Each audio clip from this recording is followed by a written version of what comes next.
Hello everyone, स्वागत है आपका फिर से एक और नई वीडियो पर। तो आज की क्लास में हम लोग बात करेंगे फिजिक्स का एक महत्वपूर्ण चैप्टर जो लाइट चैप्टर से बिलोंग करता है, वो टॉपिक्स, उस टॉपिक्स के बारे में बात करेंगे, है ना।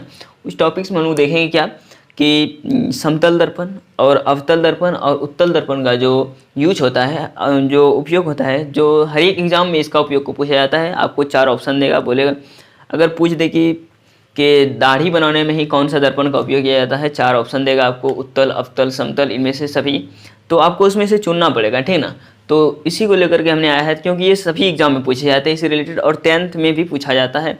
10th से लेकर के आप 12th कीजिए, हर जगह इसका प्रश्न आपको देखने को मिलेगा। तो चलिए समय लगाते हुए हम लोग इस टॉपिक्स को आगे बढ़ाते हैं। टॉपिक से मेरा क्या कि समतल दर्पण, अवतल दर्पण और उत्तल दर्पण का जो हमारे यूज है दैनिक जीवन में, जो हम लोग देखते हैं, तो हम लोग किस तरह से उसका यूज करते हैं उसके बारे में जानना है। कुछ यूज करते भी है तो उसके बारे में नहीं जानते हम लोग कि इसमें अवतल दर्पण ही लगा हुआ है, उत्तल दर्पण ही लगा हुआ है या समतल दर्पण ही लगा हुआ है। तो चलिए आज की क्लास में हम लोग इसी कंसेप्ट को क्लियर करेंगे, ठीक। तो सबसे पहले हम लोग क्या करेंगे कि समतल दर्पण का देखते हैं। किसका? यहाँ हमने लिखा है समतल दर्पण, अवतल दर्पण और उत्तल दर्पण। इन तीनों दर्पण में देखना है। तो इन तीनों दर्पण में से सबसे पहला दर्पण हम लोग देखेंगे क्या, समतल दर्पण।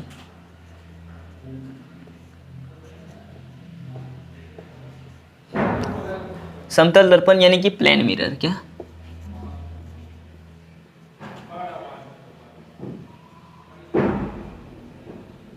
प्लेन मिरर की बात करेंगे, ठीक। इसमें क्या होगा कि इसका यूज हम लोग कहाँ कहाँ करते हैं, प्लेन मिरर का यूज हम कहाँ कहाँ करते हैं। तो प्लेन मिरर का यूज हम कहाँ कहाँ करते हैं उसके बारे में देखते हैं। प्लेन मिरर में सबसे पहला अगर हम लोग देखना चाहें तो प्लेन मिरर का हम यूज करेंगे कहाँ, ड्रेसिंग टेबल में। ड्रेसिंग टेबल आप लोगों ने देखा होगा, आपके घरों में भी होंगे। उसमें जो मिरर लगा हुआ रहता है वो प्लेन मिरर ही लगा हुआ रहता है, ताकि हम लोग चेहरा सामने से देख पाए, है ना। ड्रेसिंग टेबल में देख लेंगे हम लोग। चलिए उपयोग को लिखते हुए जाते हैं ना। Dressing table, dressing table.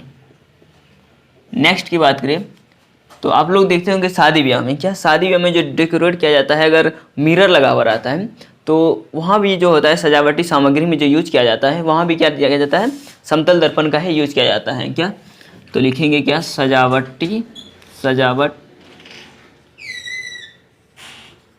सामग्री।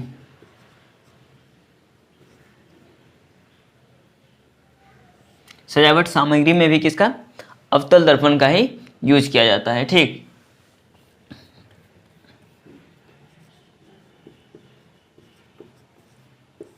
नेक्स्ट की अगर बात करें, नेक्स्ट की बात करें सोलर कुकर। क्या? Solar cooker. Solar cooker means अगर सूर्य से प्रकाश आ रही है, ठीक ना, सूर्य से प्रकाश आ रही है और उसमें अगर हम एक कुकर में ऊपर के सतह पर हम क्या करें, उसमें समतल दर्पण बैठा यानी चिपका दे या बैठा दे, तो क्या होगा, सूर्य के प्रकाश से जो आएगी उसमें, ठीक ना, तो वो एब्जॉर्व करके उसके अंदर आप खाना भी बना सकते हैं। आपने देखा होगा कि सोलर कुकर से खाना भी बनाया जा सकता है, बनाया जाता है, बनाया जा नहीं सकता है, बनाया जाता है अभी। आप देख भी सकते हैं ऐसा करके, है ना। सोलर कुकर में हम लोग यूज करते हैं।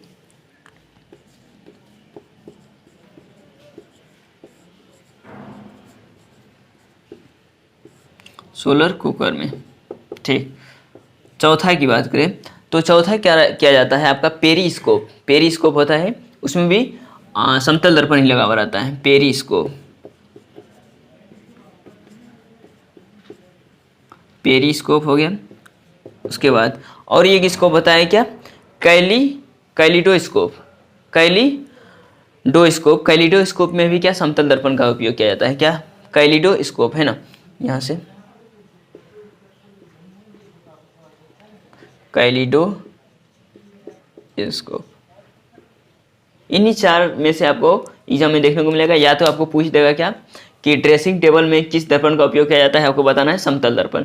उसको नेक्स्ट भेजिएगा सजावटी सामग्री में, किसमें, सजावटी सामग्री में किसका उपयोग किया जाता है, उसमें भी किया जाता है समतल दर्पण का। सोलर कुकर हो गया, उसके बाद पेरिस्कोप हो गया, कैलिडोस्कोप हो गया, इन सभी में किसका उपयोग किया जाता है, समतल दर्पण का उपयोग किया जाता है।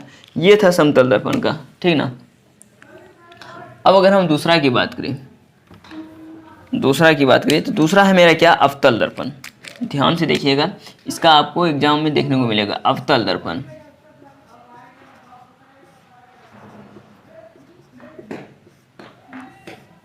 क्या है, अवतल दर्पण की अगर बात करें तो अवतल दर्पण कॉनकेव मिरर, यानी अवतल दर्पण क्या होता है, कॉनकेव मिरर होता है। ठीक,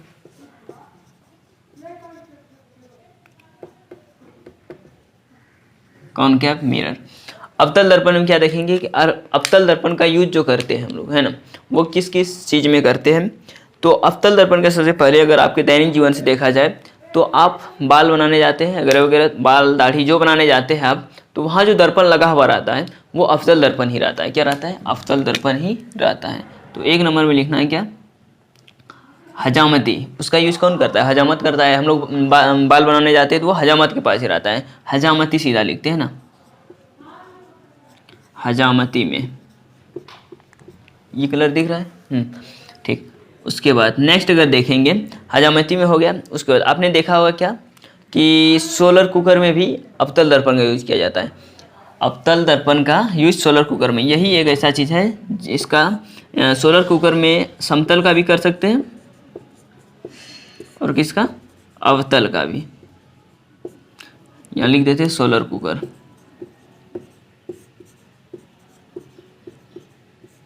सोलर कुकर, आपको अगर पूछा जाएगा कि सोलर कुकर में किस किस दर्पण का यूज किया जाता है, तो वहाँ आपको या तो समतल ही मिलेगा या अवतल ही मिलेगा, या लिखेगा ए एंड बी दोनों। इस तरह से ऑप्शन किसी भी तरह से सेट कर सकता है एग्जामिनर, ठीक ना।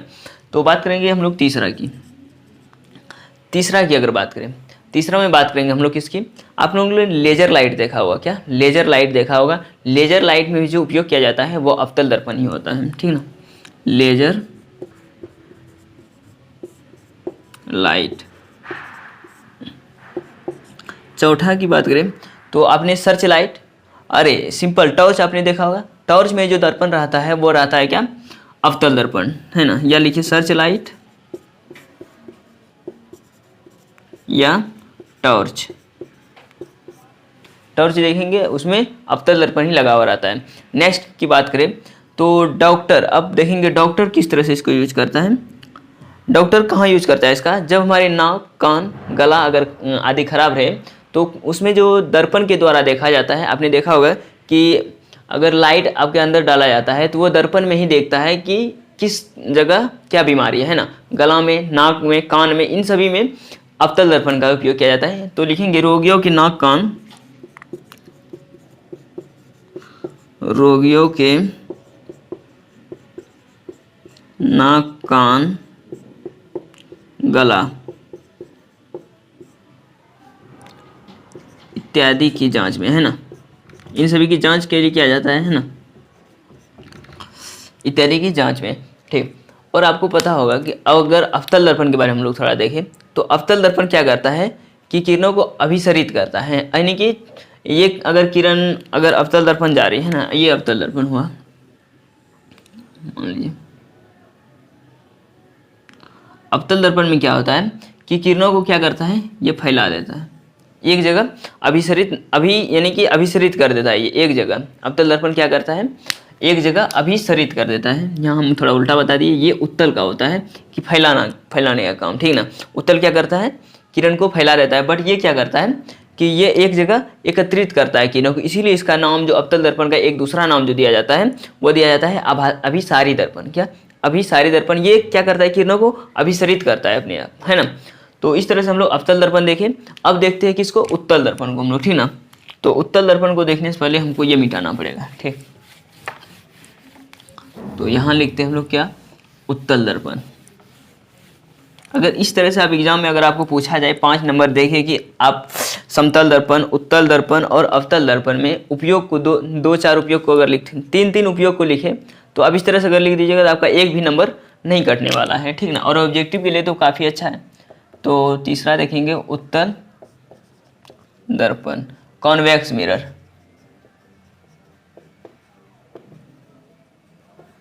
कॉन्वेक्स मिरर, इसमें क्या होता है, कॉन्वेक्स मिरर में क्या होता है कि इसमें किरण को क्या करता है, ये फैलाता है। कॉन्वेक्स मिरर क्या करता है, किरणों को फैलाता है।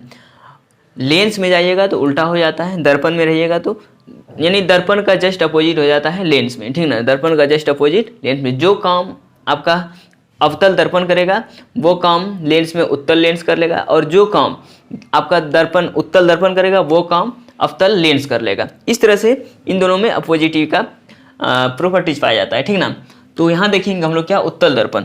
उत्तल दर्पण का उपयोग कहाँ करते हैं हम लोग? उत्तल दर्पण का उपयोग आप अपने, जब आप मोटर कार यानी कि जैसे आप किसी भी व्हीकल को लेकर के चलते हैं ना, किसी भी गाड़ी को, जैसे 4 व्हीलर्स को या 2 व्हीलर्स को, जैसे मोटरसाइकिल को ही लेकर चलिए, तो मोटरसाइकिल जब आप चलाते हैं तो अगर आपको पीछे की वाहन को देखना है, किसको? पीछे की वाहन को देखना है, हम जा रहे हैं जिस साइड से, तो उस पीछे में तो मेरा गाड़ी तो कोई नहीं आ रहा है, तो बार बार अगर आप मुड़ के देखिएगा तो इसमें एक्सीडेंट होने की संभावना ज़्यादा होती है। इसीलिए क्या करता है कि पीछे की वाहन में क्या, उस गाड़ी में क्या करता है, एक यानी 2 आप देखते होंगे आईना टाइप का, जिसको ऐनक बोलते हैं हम लोग, उस टाइप का वहाँ मिरर लगा हुआ रहता है। वो मिरर क्या करता है कि पीछे वाला व्यक्ति, पीछे वाला गाड़ी वाला का फोटो छोटा प्रतिबिंब के रूप में आपको दिखाता है कि पीछे गाड़ी आ रही है, ठीक ना। तो यही काम करता है उत्तल दर्पण। तो हम लिखेंगे चालक द्वारा वाहन में पीछे की वस्तु देखने में, है ना।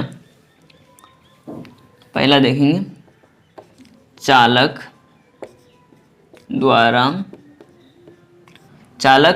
द्वारा वाहन में पीछे की वस्तु देखने में, है ना, वाहन में पीछे की वस्तु देखने में। बार बार उलट के देखेगा तो क्या करेगा, एक्सीडेंट कर जाएगा। इसीलिए वहां पर क्या दर्पण लगाया जाता है, कौन सा, उत्तल दर्पण, ठीक ना। उसके बाद आप देखे होंगे कि लैंप, अब तो लैंप सब जगह लग गया है, और लैंप में क्या होता है कि उत्तल दर्पण का ही यूज किया जाता है। क्यों? क्योंकि ये क्या करता है, किरणों को फैलाता है ज़्यादा। अगर हम अवतल दर्पण की यूज कर देंगे तो जैसे यहाँ लैंप लगा हुआ है तो क्या करेगा कि ये लाइट सिर्फ नीचे ही आएगा, बट ये क्या करेगा, फैला नहीं पाएगा पूरा जगह। तो इसीलिए हम यहाँ क्या करते हैं, उत्तल दर्पण का यूज करते हैं। ये क्या करता है कि ज़्यादा से ज़्यादा एरिया में लाइट को यानी कि डाइवर्जिंग करता है, फैलाता है, ठीक ना। तो यहाँ हम लोग देखेंगे 2 नंबर कि सोडियम नहीं, रोड के किनारे जो प्रकाश लैंप लगा हो रहता है ना, रोड के किनारे लगा लैंप में, है ना, सीधा इस तरह से। उसके बाद नेक्स्ट और भी हो सकता है कि सोडियम का प्रवर्तक लैंप में भी हम लोग क्या, उत्तल दर्पण का यूज करते हैं। तो कुल मिलाकर के आज का टॉपिक यही था कि समतल दर्पण, उत्तल दर्पण और अवतल दर्पण से अगर आपको यूज पूछा जाए, उसका उपयोग पूछा जाए, और पूछा जाता है, आपको ऑब्जेक्टिव में मिलेगा हर एक एग्जाम में, ठीक ना। कहीं भी जाइए, आपको ऑप्टिक्स का अगर चैप्टर आपके सिलेबस में डाला है तो आपको ये सब प्रश्न देखने को मिलेगा, ठीक, क्योंकि ये ऑप्टिक्स का पार्ट है, तो यहाँ देखने को मिलेगा ये सब प्रश्न आपको वहाँ पर एग्जाम हॉल में। तो ये सबसे क्या है कि आपका प्लस पॉइंट देगा एग्जाम में। तो इस सबको इग्नोर नहीं करना है, अच्छे से यानी कि इस सबको कंसेप्चुअल रूप से याद रखना है ना। किस तरह से आपके दैनिक जीवन में जो सब चीज़ लगा हुआ है उस सब से देखना है कि हमें साइंस में जो हम पढ़ रहे हैं इसका यूज कहाँ कहाँ हो रहा है। जैसे आप ड्रेसिंग टेबल के पास जाइएगा तो आपके माइंड में आएगा कि ये हमने पढ़ा है कि ये समतल दर्पण इसमें लगा हुआ है, ठीक ना, आप वहाँ पहचान भी सकते हैं। उसके बाद जब आप डेकोरेशन की जगह सजावटी सामग्री में देखिएगा, शादी ब्याह में भी लगाया जाता है, जैसे डेकोरेशन के टाइम में, तो वहाँ पर जो लगाया जाता है आईना, वो लगाया जाता है कौन सा, समतल दर्पण का ही लगाया जाता है। हम लोग घर की भाषा में ऐनक बोलते हैं, आईना, है ना। तो वहाँ बुक का लैंग्वेज में अगर देखा जाए तो उसको क्या बोलते हैं, बुक की लैंग्वेज में दर्पण बोलते हैं, मिरर बोलते हैं, ठीक ना। तो चलिए आज का क्लास इतना ही रहता है, क्योंकि ज़्यादा लंबा क्लास भी नहीं होना चाहिए। तो मिलते हैं हम लोग नेक्स्ट क्लास में। नेक्स्ट क्लास में देखेंगे हम लोग क्या कि बहुत सारे कमेंट्स है कि भैया दृष्टि दोष से रिलेटेड कुछ बता दीजिए, क्योंकि 10th का एग्जाम आ गया, तो दृष्टि दोष से रिलेटेड कुछ बताना बहुत ही ज़रूरी है, क्योंकि उससे प्रश्न पूछे जाते हैं ऑब्जेक्टिव में भी और सब्जेक्टिव में। और कि इस तरह से बताएंगे कि अगर आपको चारों अगर दे दिया जाए, पांचों अगर दोष दे दिया जाए या 2 ही दोष दे दिया जाए कि इसको आप पूर्ण रूप से स्पष्ट कीजिए, नहीं इसके बारे में पूर्ण वर्णन कीजिए, तो आपको जिस तरह से बताएंगे आप उस हिसाब से आप उसका फिगर ही बना सकते हैं और उसको लिख भी सकते हैं, ठीक ना। और उसका एग्जाम्पल दे दीजिएगा तो और बेहतरीन होगा, इसका निवारण दे दीजिएगा, ठीक, और भी काफ़ी अट्रैक्टिव हो जाएगा आपका आंसर, ठीक ना। तो चलिए मिलते हैं हम लोग नेक्स्ट क्लास में।